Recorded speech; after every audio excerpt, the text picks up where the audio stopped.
Oke, selamat pagi untuk bapak-bapak dan ibu-ibu semua. Kita patut bersyukur dan berterima kasih karena kita bisa hadir menghadiri sidang ini yang mana membahas beberapa BUMN yang mengalami goncangan.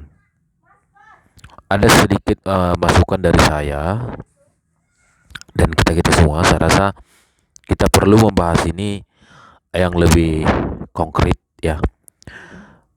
Data BUMN yang mengalami kerugian bahkan utang piutang itu sangat mengganggu stabilitas ekonomi kita tentunya, dan kita berharap agar ini segera dilakukan perbaikan agar tidak menjadi sekedar seperti pembiaran.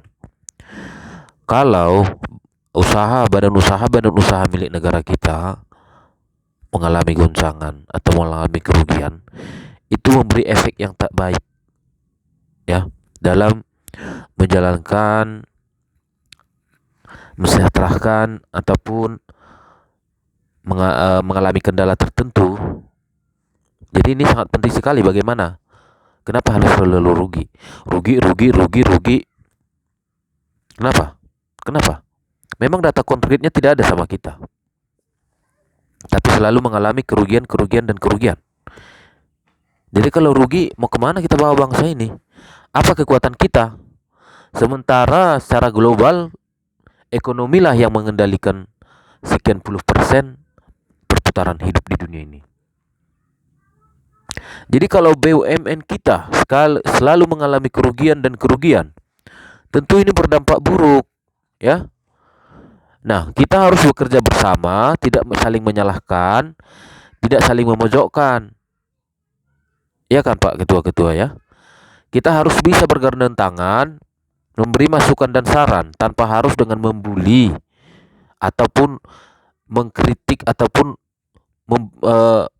menvonis seseorang tidak bisa, ini bisa. Kita harus mengikuti alur. Gitu ya. Jadi saya harap kita bisa bekerja sama semua, legislatif dan eksekutif dan badan lembaga-lembaga yang ada di negara ini, saling memberikan masukan dan juga dukungan yang positif. Seperti yang kita ketahui,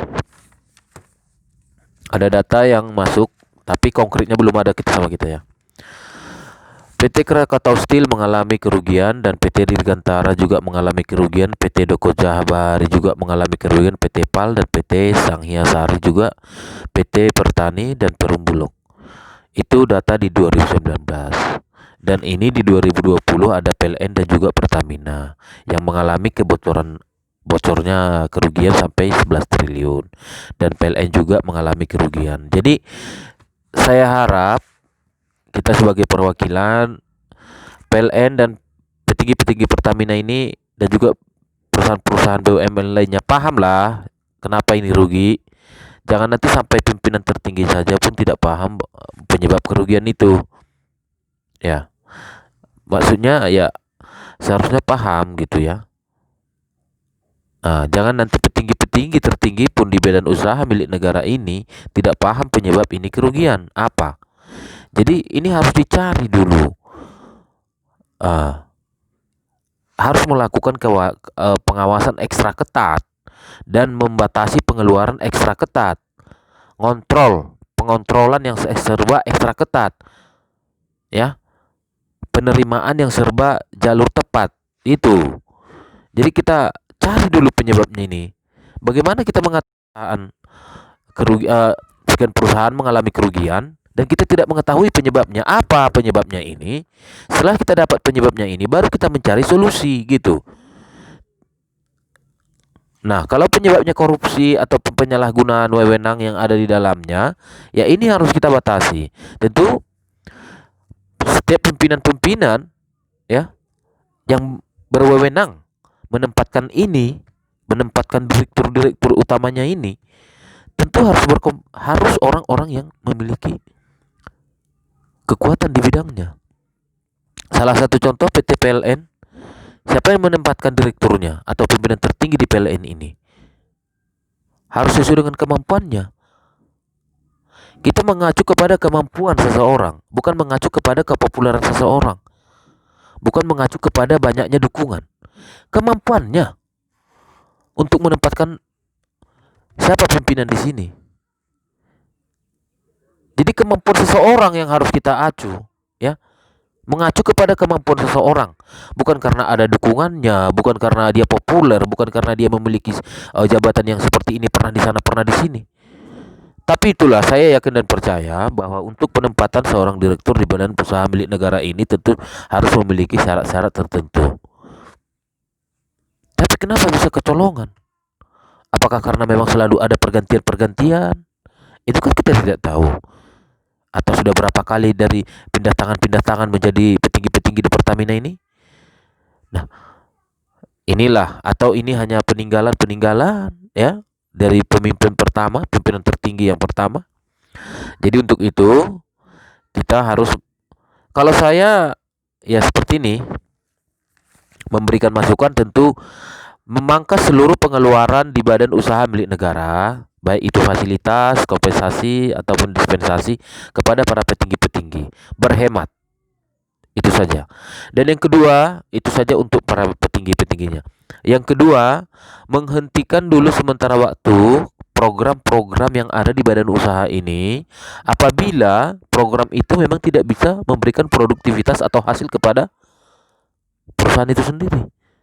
Kan Pertamina banyak nih anak-anak usaha. Contoh ada program-program, dihentikan dulu. Jadi kita beralih mendukung anak usaha yang memang produktivitas dan memang memberikan pemasukan. Itu dulu yang dicecar, ya. Saya rasa bisa itu.